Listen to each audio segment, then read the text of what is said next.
Welcome to SP news. ముందుగా ముఖ్యాంశాలు. Counting వేళ ఏజెంట్లు అప్రమత్తంగా ఉండాలి. కౌంటింగ్ హాల్లో ఏదైనా జరిగితే వెంటనే ఆర్ఓ దృష్టికి తీసుకెళ్లాలని సూచించిన సజ్జల రామకృష్ణారెడ్డి.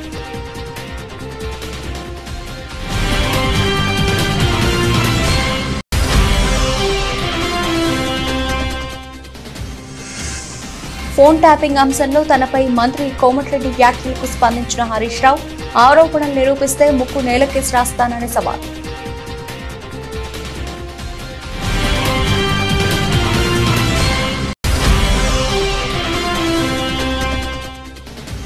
మరోసారి ప్రజలు వైసీపీకి పట్టం కట్టబోతున్నారని ధీమా వ్యక్తం చేసిన పార్టీ నేత పోతున మహేష్, 9న విశాఖలో సీఎం వైఎస్ జగన్ ప్రమాణ స్వీకారం చేస్తారని స్పష్టీకరణ.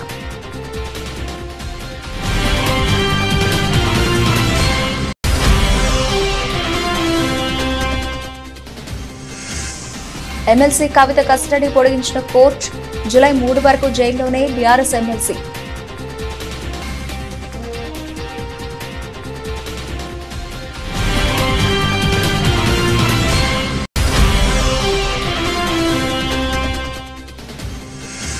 టీమిండియా కోచ్ పదవిపై మాజీ క్రికెటర్ గౌతమ్ గంభీర్ కీలక వ్యాఖ్యలు. టీమిండియా కోచ్ పదవి తనకిష్టమేనని వ్యాఖ్య.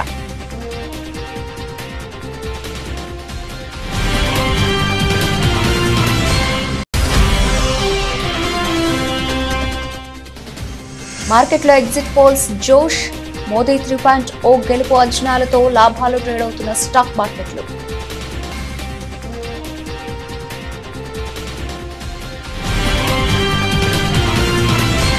ఏపీలో జూన్ 4న ఓట్ల లెక్కింపు జరగనున్న నేపథ్యంలో వైసీపీ కౌంటింగ్ ఏజెంట్లకు రాష్ట్ర ప్రభుత్వ సలహాదారు సజ్జల రామకృష్ణారెడ్డి దిశానిర్దేశం చేశారు. కౌంటింగ్ సమయంలో నిబంధనలకు వ్యతిరేకంగా ఏదైనా జరుగుతూ ఉంటే వెంటనే దాన్ని ఎత్తి చూపాలని, ఆర్ఓ దృష్టికి తీసుకెళ్లాలని సజ్జల స్పష్టం చేశారు. ఏదైనా జరుగుతున్నప్పుడు మౌనంగా ఉండి ఆ తర్వాత ఎన్ని చేసినా ఉపయోగం ఉండదని, కౌంటింగ్ హాల్లో తప్పు జరిగితే అక్కడికక్కడే అధికారులకు ఫిర్యాదు చేయాలని అన్నారు. అవసరమైతే ఎన్నికల సంఘం దృష్టికి కూడా తీసుకెళ్లాలని సూచించారు. కౌంటింగ్ ప్రక్రియలో అభ్యర్థుల కౌంటింగ్ ఏజెంట్లందరికీ సమాన ప్రాధాన్యత ఉంటుందని, ఎవరి బాధ్యత వాళ్లు సక్రమంగా నిర్వర్తిస్తే నిఖార్సైన ఫలితాలు బయటకు వస్తాయని, ఇది ప్రజాస్వామ్య స్ఫూర్తి అని తెలిపారు. ప్రజలు వేసిన ఓటుకు న్యాయం జరగాలంటే కౌంటింగ్ ఏజెంట్లు చిత్తశుద్ధితో పనిచేయాల్సిన అవసరం ఉందని సజ్జల పిలుపునిచ్చారు. సరైన సమయంలో మనం ఆ తర్వాత ఎన్నెన్నో లాభం లేదు. ఆ సమయంలోనే దాన్ని పాయింట్ రైజ్ చేసి ఆర్ఓ దృష్టికి కానీ తర్వాత కమిషన్ దృష్టికి అవసరమైతే పైకి ఎస్కలేట్ చేసి తీసుకెళ్లడం అనేది ఎంత అవసరం. దానికంటే ముఖ్యంగా ఈ కౌంటింగ్ ప్రక్రియలో కౌంటింగ్ ఏజెంట్లు అనే వాళ్లకు equal importance, almost equal importance ఉంది. ఎవరి బాధ్యత వాళ్ళు సక్రమంగా నిర్వర్తిస్తే ఫలితాలు అనేవి కరెక్ట్గా బయటకు వస్తాయి. ఇది దాని స్పిరిట్. ఏదైతే ప్రజాస్వామ్యంలో మనం ఎక్స్పెక్ట్ చేసే ఇది రిజల్ట్ అనేది జెన్యూన్ ప్రజల ఆకాంక్షలను ప్రతిబింబిస్తాయి. ప్రజలు ఏమి ఓటు ఇచ్చారో, ఎవరికి బ్లెస్సింగ్స్ ఇచ్చారో అవే బయటకు వచ్చే అవకాశం ఉంటుంది. అయితే పోటీ ఇంత తీవ్ర స్థాయిలో ఉన్నప్పుడు, అందులోనూ మన రాష్ట్రంలో ఇప్పుడున్న పరిస్థితుల్లో ప్రత్యర్థులు ఏ రకమైన దీనికైనా పోయి ఎలాంటి కుట్రలకైనా పాల్పడి వాళ్ళ దీనికి తగినట్టు మలుచుకోవడానికి వ్యవస్థల్లో కూడా చొరబడి చేసే అలవాటు ఉన్న ప్రత్యర్థులు మనం ఇక్కడ ఎదుర్కొంటున్న నేపథ్యంలో వాతావరణం కూడా కొంచెం ఇదిగా ఉన్నందువల్ల మనం మోర్ అలర్ట్గా ఉండాలని చెప్తున్నాం. ఫోన్ ట్యాపింగ్ వ్యవహారంలో మంత్రి కోమటిరెడ్డి తనపై తీవ్ర ఆరోపణలు చేయడం పట్ల బీఆర్ఎస్ నేత హరీష్ రావు తీవ్రంగా స్పందించారు. కోమటిరెడ్డి వ్యాఖ్యలు చూస్తూ ఉంటే ఆయనకు మతి భ్రమించినట్టుగా అనిపిస్తోందని అన్నారు. వెంటనే వెళ్లి డాక్టర్కు చూపించుకుంటే మేలని వ్యంగ్యం ప్రదర్శించారు. నేను అమెరికా వెళ్లి రిటైర్డ్ అధికారి ప్రభాకర్ రావును కలిశానని ఆరోపిస్తున్నారు. ఇంతకంటే పెద్ద అబద్ధం ఉంటుందా? సీఎం, ఆయన మంత్రులు అబద్దాలతో ప్రభుత్వాన్ని నడుపుతున్నారనడానికి ఇదే నిదర్శనం. నేను ఫ్యామిలీతో కలిసి అమెరికా వెళ్లాను, అందులో అబద్ధమేమీ లేదు. కానీ ప్రభాకర్ రావును కలిశానని కోమటిరెడ్డి అంటున్నారు. కోమటిరెడ్డి తన ఆరోపణలు నిరూపించాలి. నేను ప్రభాకర్ రావును కలిసినట్టు నిరూపిస్తే హైదరాబాద్ లో అమరవీరుల స్తూపం ముందు ముక్కు నేలకేసి రాస్తాను. తన ఆరోపణలు నిరూపించుకోకపోతే మంత్రి కోమటిరెడ్డి బహిరంగ క్షమాపణ చెబుతారా అంటూ హరీష్ రావు సవాల్ విసిరారు. సీఎం వైఎస్ జగన్ 5 ఏళ్ల పాలనలో లబ్ధి పొందిన పేదలంతా మా పార్టీకి ఓటేశారని వైఎస్ఆర్సీపీ ప్రధాన కార్యదర్శి సజ్జల రామకృష్ణారెడ్డి అన్నారు. తుది ఫలితాలు కూడా ఎగ్జిట్ పోల్స్ కంటే ఎక్కువ సీట్లు వస్తాయని, స్థానిక సర్వే సంస్థలు మాత్రం వైఎస్ఆర్సీపీకి అనుకూలంగా ఇస్తే జాతీయ మీడియా సంస్థల ఎగ్జిట్ పోల్స్ అన్ని ఎన్డీఏ కోసం ఇచ్చి కన్ఫ్యూజ్ చేసే ప్రయత్నం చేశాయని అన్నారు. అంటే ఏటావాత మొత్తంగా చూస్తే ఈ ఎగ్జిట్ పోల్స్ ఎవరైతే సీరియస్గా అంటే ఇక్కడ స్టేట్ ఓరియంటేషన్తో మన రాష్ట్రం కానీ ఇక్కడ మాత్రమే ఫీల్డ్లో ఉండి ఇక్కడ రెప్యూటెడ్ సంస్థలుగా ఉన్న వాళ్ళు చేసిన వాటిలో పాజిటివ్ ట్రెండ్ అయితే కనిపిస్తుంది వైఎస్ఆర్ కాంగ్రెస్ పార్టీకి. ఇంకా ఢిల్లీలో కూర్చొని పార్లమెంట్ యాజ్ ఏ యూనిట్గా తీసుకొని 100-200 శాంపుల్స్ వాళ్ళు ఎక్కడెక్కడ ఫోన్ల మీద తీసుకుంటారో ఎట్లా అలాంటి వాటిలో కొంత బీజేపీకి అడ్వాంటేజ్ ఇవ్వాలనే ఒక ముందే టార్గెట్ పెట్టుకొని చేసినట్టు అనిపిస్తుంది. సో ఏది ఏమైనా ఇంకా 48 అవర్స్ మనకు ఈ టైంకు ఐ థింక్ ఎల్లుండి మొత్తం ఈవీఎంలన్నీ ఓపెన్ అయిపోయింటే రిజల్ట్ కూడా ఆల్మోస్ట్ తెలిసిపోయి ఉంటుంది. పాయింట్ వచ్చి ఇక్కడ ఏదంటే మళ్ళీ ముందు నుంచి మేము చెప్తున్నదే మళ్ళీ చెప్తున్నాం. ఈ 5 ఏళ్లలో మా ప్రభుత్వం జగన్మోహన్ రెడ్డి గారి ప్రభుత్వం జగన్మోహన్ రెడ్డి గారు వ్యక్తిగతంగా ఆయన ఒక నాయకుడిగా ప్రజల్లోకి పార్టీని తీసుకెళ్లినంతగా కానీ లేదా ఒక కొత్త రకం విప్లవాత్మకమైన మార్పులు తీసుకురావడం కానీ వేటి ద్వారా అయితే పేదలందరూ కూడా బాగా లబ్ధి పొందారో ఆ లబ్ధితో ఆర్థికంగా వెసులుబాటే కాకుండా సాధికారత కూడా సాధించుకున్నారు. వాళ్ళందరూ ఖచ్చితంగా తమ ఆదరాభిమానాలు జగన్మోహన్ రెడ్డి గారికి మా పార్టీకి చూపించారనేది ప్రస్ఫుటంగా ప్రతి మా ఎలక్షన్ క్యాంపెయిన్లో కానీ లేదా అంతకుముందు గడపకపోయినప్పుడు పార్టీకి వచ్చిన ఆదరణలో కానీ కనపడుతుంది. నిన్న వచ్చిన సర్వేలు కానీ వాటిలో చూస్తే మళ్ళీ మేము ఫీల్ అయ్యేదైతే ఈ సర్వేల్లో ఏదైతే రియల్గా ఫీల్డ్లో జరిగిన వాటికంటే కూడా ఇంకా మరింత చాలా మెరుగైన రిజల్ట్స్ ఉండబోతున్నాయి.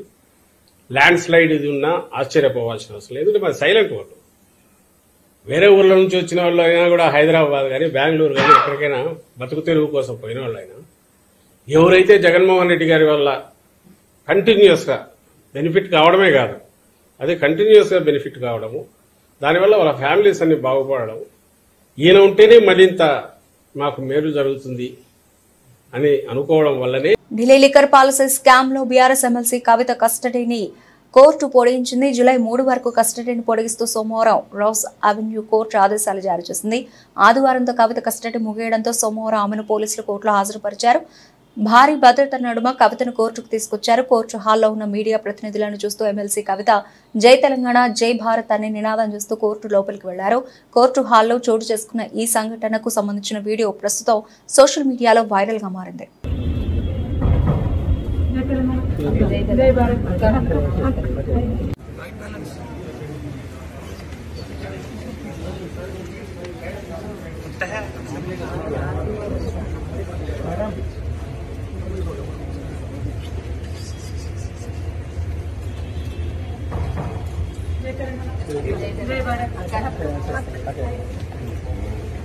సీఎం వైఎస్ జగన్ 5 ఏళ్లలో అమలు చేసిన సంక్షేమ అభివృద్ధి కార్యక్రమాలను మెచ్చి ప్రజలు మరోసారి వైఎస్ఆర్సీపీకి పట్టం కట్టబోతున్నారని వైఎస్ఆర్సీపీ నేత పోతిన మహేష్ అన్నారు. ఈ నెల 9న విశాఖలో సీఎం వైఎస్ జగన్ ప్రమాణ స్వీకారం చేయడం ఖాయమని ధీమా వ్యక్తం చేశారు. జగన్మోహన్ రెడ్డి గారు అందించిన సంక్షేమం అభివృద్ధి ప్రజల గుండెల్లోకి చొచ్చుకెళ్ళి అవన్నీ కూడా ఈవీఎంలో ఓట్ల రూపంలో బయటపడతాయి. ఖచ్చితంగా 4వ తారీఖున జగన్మోహన్ రెడ్డి గారి ఫ్యాన్ ప్రపంచం ముందు కూటమి కుదేలు అవి తీరుతుంది. ఇది తథ్యం. జగన్మోహన్ రెడ్డి గారు మరొకసారి ముఖ్యమంత్రి అయి తీరుతారు. 9వ తారీఖున విశాఖపట్నంలో ముఖ్యమంత్రిగా ప్రమాణ స్వీకారం చేసి తీరుతారు. కూటమి ఏ విధంగా అయితే పగటి కళలు కంటుందో అది పగటి కళలుగానే మిగిలిపోతాయి. వాళ్ళు ఏదైతే కుట్రలతో కుయుక్తులతో కూటమి కట్టి ఏదో రకంగా అధికారం సాధించాలనేటువంటి వారు చేసినటువంటి విఫల ప్రయత్నం ఎట్టి పరిస్థితుల్లో సానుకూలంగా రాదు. ఓడిపోతారు. జగన్మోహన్ రెడ్డి గారి చేతిలో చావు దెబ్బ తింటారని కూడా ఈ సందర్భంగా నేనైతే తెలియజేస్తాను. ముఖ్యంగా సర్వేలన్నీ కూడా జగన్మోహన్ రెడ్డి గారికి అనుకూలంగా అంతకు మించినటువంటి ఫలితాలు వస్తాయని జగన్మోహన్ రెడ్డి గారు పోలింగ్ అయిన తర్వాత వెంటనే చెప్పారు. ఆయన ప్రజలకి కృతజ్ఞతలు తెలియజేశారు. మహిళలు పెద్ద ఎత్తున ఓటింగ్ చేస్తారని, కుటుంబాల అండగా నిలబడ్డాయని, ఖచ్చితంగా ఫ్యాన్ ప్రబంధనం సృష్టించి తీరుతుందని జగన్మోహన్ రెడ్డి గారు చెప్పారు. సర్వేలు కూడా అవే చెప్తా ఉన్నాయి. తినబోత వచ్చింది. మరొక 36 గంటల్లో ప్రపంచం ఏంటో ఈ రాష్ట్రంలో అందరూ కూడా చూస్తారు. ముఖ్యమంత్రిగా జగన్మోహన్ రెడ్డి గారు ప్రమాణ స్వీకారం చేసి తీరుతారు. ఈ ఎన్నికల ఫలితాల తరువాత కొన్ని పార్టీలు తెలంగాణకే పరిమితమవడం తథ్యమని కూడా తెలియజేస్తాం. తెలంగాణ మాజీ మంత్రులు సిద్దిపేట శాసనసభ్యులు అసెంబ్లీ టైగర్ తన్నీరు హరీష్ రావు జన్మదినం సందర్భంగా గజ్వేల్ ప్రభుత్వ ఆసుపత్రి నందు మున్సిపల్ చైర్మన్ ఎన్సి రాజమౌళి గుప్తా ఆధ్వర్యంలో పండ్లు మరియు బ్రెడ్లను పంపిణీ చేయడం జరిగింది. ఈ సందర్భంగా వారు మాట్లాడుతూ మాజీ మంత్రి హరీష్ రావు జన్మదినం సందర్భంగా ప్రభుత్వ దవాఖానాలు రోగులకు పండ్లు బ్రెడ్ పంపిణీ చేయడం జరిగిందని, మాజీ మంత్రి హరీష్ రావు ప్రజల నాయకుడు అని అందరి మన్ననలు పొందుతూ మంచి గుర్తింపు తెచ్చుకున్న హరీష్ రావుకి గజ్వేల్ పట్టణం తరఫున మరియు గజ్వేల్ పాలకవర్గం తరఫున హార్దిక జన్మదిన శుభాకాంక్షలు తెలిపారు. తెలంగాణ రాష్ట్ర సాధనలో తన యొక్క పాత్రను పోషించినటువంటి పెద్దలు జిల్లా మాజీ మంత్రి శ్రీ తన్నీరు హరీష్ రావు గారి జన్మదిన సందర్భంగా వాకడ్ హనుమాన్ దేవాలయంలో ప్రత్యేక పూజ నిర్వహించి మన ప్రభుత్వ ఆసుపత్రిలో రోగులందరూ కూడా అన్న పంపిణీ కార్యక్రమం చేయడం జరిగింది. ఈ సందర్భంగా వారు నిండు నూరేళ్లు జీవించి ప్రజాసేవలో ఉండాలని ఆకాంక్షిస్తూ వారి మరొకసారి మా గజ్వేల్ పీఠాపూర్ మున్సిపల్ పాలకవర్గం తరఫున, మా గజ్వేల్ నియోజకవర్గ ప్రజల తరఫున, గజ్వేల్ పట్టణ ప్రజల తరఫున శ్రీ తన్నీరు హరీష్ రావు శుభాకాంక్షలు తెలియజేస్తూ తెలంగాణ రాష్ట్రం ప్రజలందరి ఆకాంక్ష మేరకు అందరూ కూడా పనిచేసి ప్రజా సంక్షేమ ధ్యేయంగా నాయకులందరూ పనిచేయాలని కోరుకుంటూ మరొకసారి శ్రీ తన్నీరు హరీష్ రావు గారికి జన్మదిన శుభాకాంక్షలు తెలియజేస్తున్నాం. A great leader, good administrator and also a troubleshooter. ఇది మనం కామన్ గా మన ప్రియతమ నేత హరీష్ అన్న గురించి చెప్పుకునే పదాలు. నిజంగా హరీష్ అన్న పుట్టినరోజు అంటే టీఆర్ఎస్ కార్యకర్తలకు ఒక పండగ వాతావరణం. ఎందుకంటే ప్రతినిత్యం కొన్ని వేల మందికి తన సమయాన్ని వెచ్చించి ప్రజల సమస్యలను ఆన్ ది స్పాట్స్ పరిష్కరించే జనహృదయ నేత మన హరీష్ అన్న. హరీష్ అన్నను యావత్ భారతదేశంలో ఒక ఎగ్జాంపుల్ గా తీసుకుని ప్రతి రాష్ట్రంలో చాలా పార్టీలలో నాయకులు ముందుకు సాగుతున్నారు. నిజంగా హరీష్ అన్న మన సిద్దిపేట జిల్లాలో ఉండడం, మనందరికీ అందుబాటులో ఉండడం మన అందరి అదృష్టంగా భావిస్తూ ఈరోజు 52వ పుట్టినరోజు జరుపుకుంటున్న హరీష్ అన్న వారికి దేవుని ఆశీస్సులు ఎల్లప్పుడూ ఉండాలని, ఆయుర ఆరోగ్యాలు అష్ట ఐశ్వర్యాలు కలగాలని మనసారా కోరుకుంటూ వారి పుట్టినరోజు సందర్భంగా మా టీఆర్ఎస్ కార్యకర్తల సమక్షంలో ఇక్కడ మన 4th వార్డ్ ప్రెసిడెంట్ కనకన్న గారు ఉన్నారు. అలాగే మన టీఆర్ఎస్ సోషల్ మీడియా మెంబర్ మన స్వామి గారు ఉన్నారు. అలాగే మా యువ నాయకులు మహేష్ గారు ఉన్నారు. అలాగే కాకినాడ కలెక్టరేట్ కాకినాడ నగర నియోజకవర్గం ఓట్ల లెక్కింపునకు ఆదివారంతో ఏర్పాట్లన్నీ పూర్తి చేశారు. జేఎన్టీయూకేలోని సివిల్ బ్లాక్ లో ఏర్పాటు చేసిన కౌంటింగ్ కేంద్రంలో చేపట్టనున్న ఓట్ల లెక్కింపునకు సర్వం సిద్ధం చేశారు. ఈ నియోజకవర్గానికి సంబంధించి ఈవీఎంలలో పోలైన ఓట్లు, పోస్టల్ బ్యాలెట్లు, సర్వీస్ కిట్లను లెక్కించడానికి అవసరమైన టేబుళ్లు, ట్రీలు, ఫర్నిచర్ సిద్ధమయ్యాయి. పోటీల అభ్యర్థులన్న నేపథ్యంలో ఒక్కో టేబుల్ వద్ద ఆయా అభ్యర్థుల తరఫున ఏజెంట్లు ఓట్ల లెక్కింపులో పాల్గొనేలా కుర్చీలు వేశారు.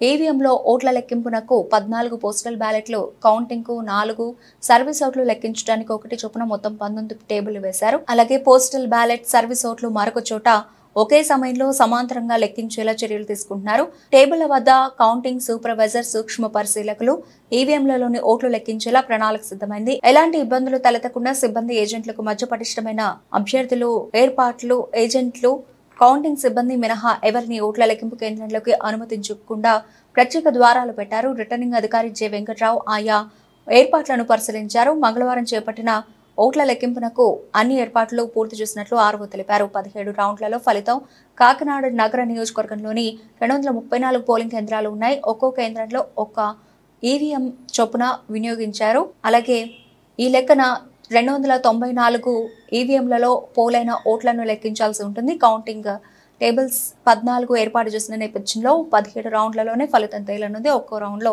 14 ఈవీఎంలలోని ఓట్లను లెక్కిస్తారు. రౌండ్ల వారీగా అభ్యర్థులకు వచ్చిన ఓట్ల వివరాలను నమోదు చేస్తారు. ఇలా 17 రౌండ్లు పూర్తయిన తర్వాత ఫలితాలు వెల్లడిస్తారు. కాకినాడ నగర నియోజకవర్గంలో వినియోగించిన 234 ఈవీఎంలలో మొత్తం 171,356 ఓట్లు పోలయ్యాయి.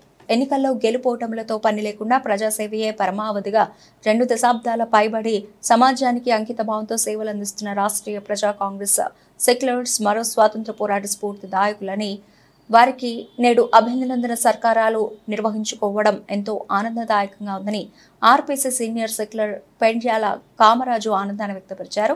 మొన్న జరిగిన ఎన్నికల ప్రచారంలో ఏ బలహీనతలకు తావు లేకుండా ప్రజాస్వామ్యబద్ధంగా కేవలం కరపత్రాన్ని అస్త్రంగా మలుచుకుని ఇంటింటికి సంప్రదాయక ప్రచారాన్ని సాగించిన ఆర్పీసీ సెక్యులర్స్ నిజమైన యుద్ధ సూరులని కిరాయి మనుషులతో కిరాయి మార్గాలను నమ్ముకొని ఎన్నికలను రాజకీయ వ్యాపారంగా మార్చిన నేటి వ్యాపార ప్రధాన రాజకీయ పక్షాలు సిగ్గుపడే విధంగా స్వచ్ఛందంగా ఎవరి ఖర్చులు వారే ఖర్చు చేసుకుంటూ పార్టీ సిద్ధాంతాలను ప్రజల ముందుకు తీసుకెళ్లిన ఆర్పీసీ వారియర్స్ ను చూస్తూ ఉంటే ఎంతో గర్వంగా ఉందని, వ్యాపార పార్టీలన్నీ ఆర్థిక దోపిడీలో బిజీగా ఉండడం ఖాయమని ఆర్పీసీ అధ్యక్షులు మేడా శ్రీనివాస్ ఈ సందర్భంగా గుర్తు చేశారు. సమాజంలో రాష్ట్రీయ ప్రజా కాంగ్రెస్ పార్టీ సెక్యులర్ అని చెప్పుకోవడానికి ఎంతో గర్వపడేటటువంటి ఒక స్థానాన్ని రాష్ట్రీయ ప్రజా కాంగ్రెస్ పార్టీ ఈరోజు సంపాదించుకుంది. ఎందుకంటే మిగతా ఏ రాజకీయ పార్టీ అయినా సరే రాష్ట్రీయ ప్రజా కాంగ్రెస్ పార్టీ సెక్యులర్ ముందు అసలు ఏ విధమైన అర్హత లేనటువంటి వాళ్ళందరూ వాళ్ళు అని ఈరోజు గర్వంగా చెప్పుకోవాలి. ఎందుకంటే ఏదైనా ప్రజల పక్షాన సామాజిక దృక్పథంతో ఈరోజు ఎన్నికల పర్వాన్ని ముందుకు నడిపించాం. దురదృష్టవశాత్తు ఎన్నికల సంఘం కూడా పూర్తిగా పొల్యూట్ అయిపోయింది అనుకోండి. ఎన్నికల విధి విధానాలే సక్రమంగా జరగలేదు. ఇలాంటి పరిస్థితుల్లో ఈరోజు ఒక సామాజిక సాంప్రదాయకమైనటువంటి ప్రచారాన్ని ముందుకు తీసుకెళ్లి కరపత్రాన్ని అస్త్రంగా మలుచుకుని ఈరోజు రాష్ట్రీయ ప్రజా కాంగ్రెస్ పార్టీ కార్యకర్తలను కూడా ఈ రాజమండ్రిలో ప్రతి నలుమూలలో కూడా ప్రతి ఇంటిని టచ్ చేసి మాకు ఓటు వేయండి అని చెప్పి అందరినీ అభ్యర్థించారు. అలాగే ఈ రాజమండ్రికి ఏదైతే అవసరమో ఆ లక్ష్య సాధనగా ఈరోజు మేము ఒక కరపత్రాన్ని ఒక మేనిఫెస్టోను రూపొందించి ఈ రాజమండ్రిలో ఓటుని అభ్యర్థించడం జరిగింది. గెలుపు ఓటమిలో పక్కన పెడితే రాష్ట్రీయ ప్రజా కాంగ్రెస్ పార్టీ గెలిచింది. తెలంగాణ రాష్ట్రమే ధ్యేయంగా మలిదశ ఉద్యమంలో లాఠీ దెబ్బలకు వెనుతిరగక ఎన్నో ఉద్యమాలు రాస్తారోకోలు చేసి తెలంగాణ రాష్ట్రం సిద్ధించడానికి కారణమైన సూర్యాపేట జిల్లా కోదాడ నియోజకవర్గానికి చెందిన ఉద్యమకారులు కుర్ర రామారావు, పగడాల రామచంద్రారెడ్డి, రాయపూడి వెంకటనారాయణలకు వ్యవసాయ market vice chairman Sampeta Upender Goud, Congress party నాయకులు చందు నాగేశ్వరరావు, ఒంటిపులి శ్రీనివాస్ ఆధ్వర్యంలో ఘన సన్మాన కార్యక్రమాన్ని నిర్వహించారు. ఈ సందర్భంగా వారు మాట్లాడుతూ మలిదశ ఉద్యమంలో పాల్గొన్నటువంటి రాయపూడి వెంకటనారాయణను, కుర్ర రామారావును సాలువాతో సత్కరించి అభినందించారు. ఆ రోజుల్లో పదవుల కోసం కాకుండా తెలంగాణ ఉద్యమమే ధ్యేయంగా పనిచేసిన మహానాయకులను సత్కరించడం ఆనందంగా ఉందని, ఇలాంటి ఉద్యమకారులను సత్కరించి ఉద్యమంలో అసూలు బాసిన ఉద్యమకారులకు జోహార్లు తెలిపారు. త్యాగమూర్తుల పదంగా తెలంగాణ రాష్ట్రాన్ని మనం సాధించుకోవడం జరిగింది. దానిలోనే భాగంగా చిలుకూరు మండలం, చిలుకూరు గ్రామ వాసి అయిన విలేకరు అయిన కుర్ర రామారావు గారు ఆ ఉద్యమంలో నాటి ఉద్యమకారుడు కేసీఆర్ గారి నాయకత్వంలో ఎన్నోసార్లు ఉద్యమం చేసి వరంగల్ జైలుకు పోయి వచ్చి, అదేవిధంగా కోదాడ నుంచి సాగర కెనాల్ పాదయాత్రలో కూడా రామారావు గారు పాల్గొనడం జరిగింది. వారి స్ఫూర్తిని గుర్తించి, కానీ గత కేసీఆర్ గవర్నమెంట్ ఉద్యమకారుని ఏ రోజు గుర్తించలేదు. ఈ రోజైనా కొంతమంది కేసీఆర్ ఉద్యమాన్ని గుర్తించి కాంగ్రెస్ గవర్నమెంట్ సన్మానం చేయడం జరిగింది. అదేవిధంగా కోదాడపట్నం కూడా రామారావు గారికి మెచ్చుడు సన్మానం చేసి అభినందనలు తెలియజేయడం జరిగింది. దశాబ్దాల పాటు తెలంగాణ కోసం పోరాటం చేసి ఎందరో అమరులై తెలంగాణ సాధించుకోవడం జరిగింది. అందుకనే ఉద్యమకారులని ఏ ప్రభుత్వం వచ్చినా ఎవరి గవర్నమెంట్ ఉద్యమకారులను గుర్తించాల్సింది మనందరిపై ఉంది. పార్టీలకు అతీతంగా ఆ రోజు తెలంగాణ కోసం సాధన చేసిన ఎంతోమంది ప్రాణత్యాగం చేశారు. ఆ విధంగా ఆ రోజు ఉద్యమంలో చురుకుగా పాల్గొని కేసులు పెట్టించుకొని జైలు పాలైన ఉద్యమకారులు మనం సన్మానించుకోవడం మనందరం తెలంగాణ పౌరులుగా మన బాధ్యత. ఏ పదవిలో ఉన్నా, ఏ పార్టీలో ఉన్నా, మనం ఏ వ్యక్తులైనా కానీ మన తెలంగాణ సాధించుకున్న వ్యక్తులు వాళ్ళకున్న తెలంగాణ వచ్చిన వాడికి మనందరం కూడా వాళ్ళని ఈరోజు గుర్తు చేసుకోవడం చాలా మంచిది. అదేవిధంగా మన కోదాడ నియోజకవర్గంలో తెలంగాణ ఉద్యమంలో చురుకుగా పాల్గొని జైలు పాలై మలిదశ ఉద్యమంలో పాల్గొని జైలు పాలైన రాయపూడి వెంకటనారాయణ గారిని ఈరోజు మేము అందరం కలిసి సన్మానించడం జరిగినది. కౌంటింగ్ రోజున అల్లర్లు అరాచకాలు సృష్టించేందుకు టీడీపీ కుట్రలు పన్నుతోంది. వైసీపీ ఎమ్మెల్యే మల్లాది విష్ణు అన్నారు. టీడీపీ ఏజెంట్లను ఘర్షణలకు ప్రేరేపిస్తున్న చంద్రబాబుపై చర్యలు తీసుకోవాలని ఎన్నికల సంఘాన్ని కోరినట్లు ఆయన పేర్కొన్నారు. సజ్జల రామకృష్ణారెడ్డిపై పెట్టిన తప్పుడు కేసును తక్షణమే విత్డ్రా చేసుకోవాలని మల్లాది విష్ణు డిమాండ్ చేశారు.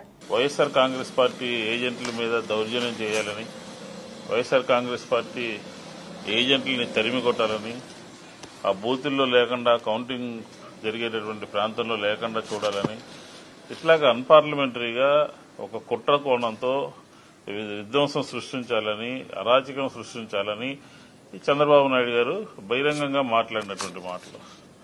ఆ మాటలు ముందస్తుగానే, ఎందుకంటే పోలింగ్ జరిగినటువంటి రోజును కానీ, పోలింగ్ తదనంతరం జరిగినటువంటి గొడవలు కానీ తిరిగి మళ్లీ కౌంటింగ్లో తీసుకురావాలి అని చెప్పనే ఉద్దేశంతో తెలుగుదేశం కుట్రలు, కుతంత్రాలు ఇవన్నీ కూడా పన్నుతూ ఉంది. అంతిమంగా ఏంటంటే ఎట్లాగైనా సరే ఈసారి విజయం కోసం ప్రయత్నం చేస్తున్నారు. ప్రజల యొక్క తీర్పుని, ప్రజల యొక్క అభిప్రాయాన్ని మార్చేటటువంటి ప్రయత్నం చేస్తున్నారు.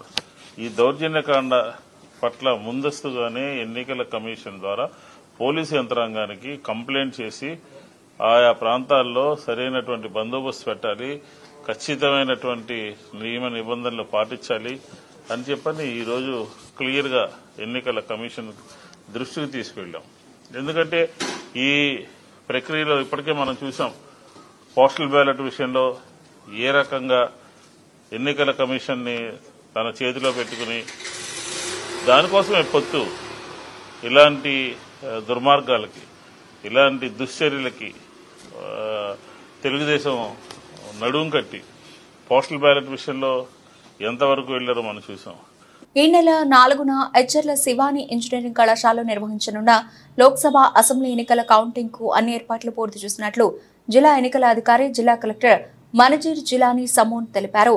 2000 మంది ఉద్యోగులకు శిక్షణ ఇచ్చి కౌంటింగ్ విధులకు కేటాయించామని అన్నారు.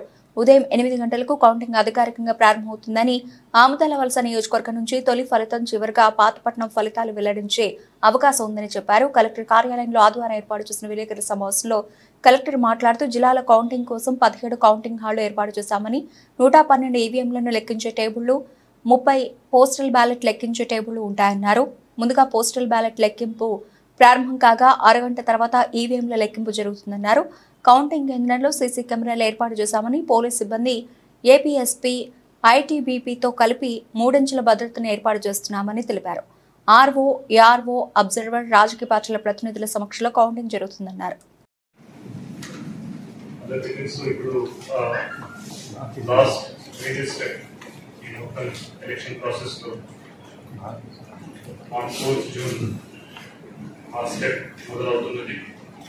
So morning 8 o'clock నుంచి ఆల్ కౌంటింగ్ ఈవెంట్ సంబంధించిన కావచ్చు, అదేవిధంగా పోస్టల్ బ్యాలెట్ సంబంధించిన కావచ్చు, మొత్తం ఆల్ కాన్స్టిట్యున్సీస్ సంబంధించిన, అదేవిధంగా శ్రీకాకుళం పార్లమెంటరీ కాన్స్టిట్యున్సీ సంబంధించిన కూడా అక్కడే కౌంటింగ్ అవుతుంది.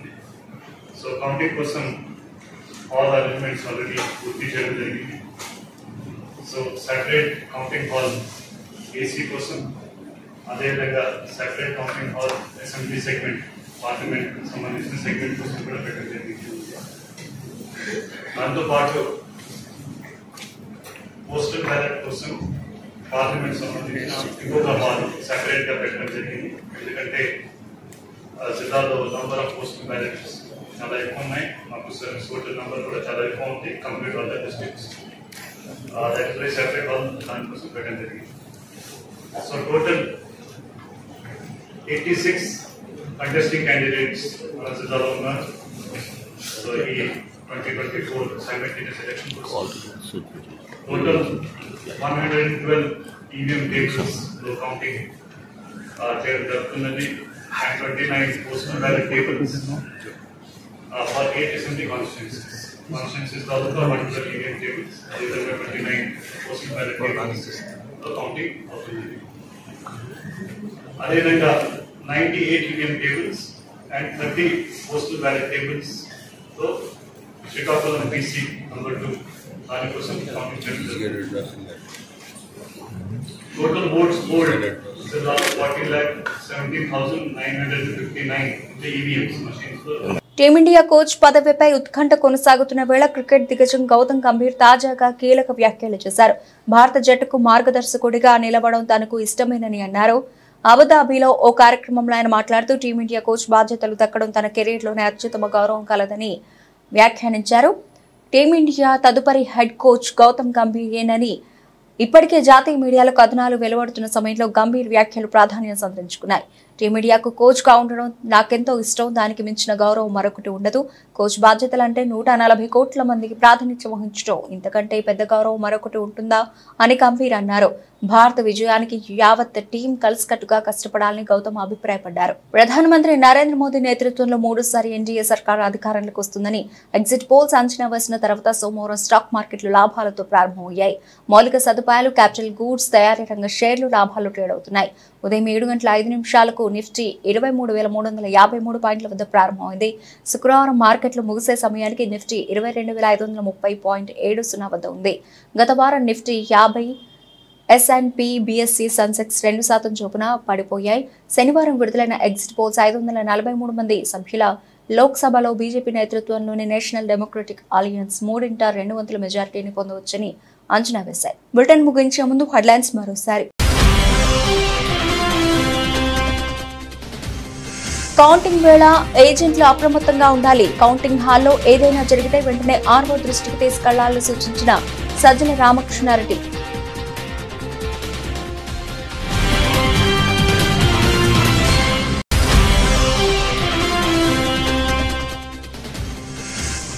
ఫోన్ ట్యాపింగ్ అంశంలో తనపై మంత్రి కోమటిరెడ్డి వ్యాఖ్యలకు స్పందించిన హరీష్ రావు, ఆరోపణలు నిరూపిస్తే ముక్కు నేలకేసి రాస్తానని సవాల్.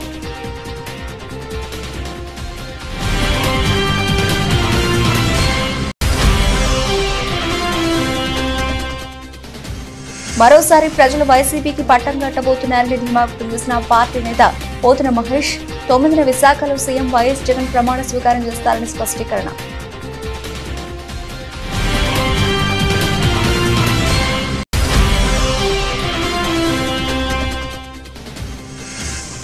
ఎమ్మెల్సీ కవిత కస్టడీ పొడిగించిన కోర్టు, జూలై 3 వరకు జైల్లోనే బీఆర్ఎస్ ఎమ్మెల్సీ.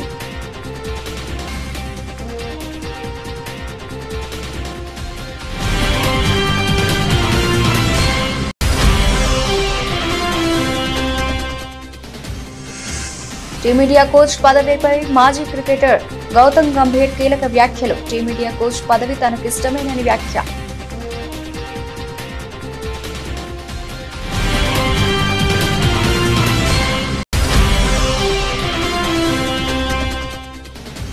మార్కెట్లో ఎగ్జిట్ పోల్స్ జోష్, మోదీ 3.0 గెలుపు అంచనాలతో లాభాలు ట్రేడ్ అవుతున్న స్టాక్ మార్కెట్లు.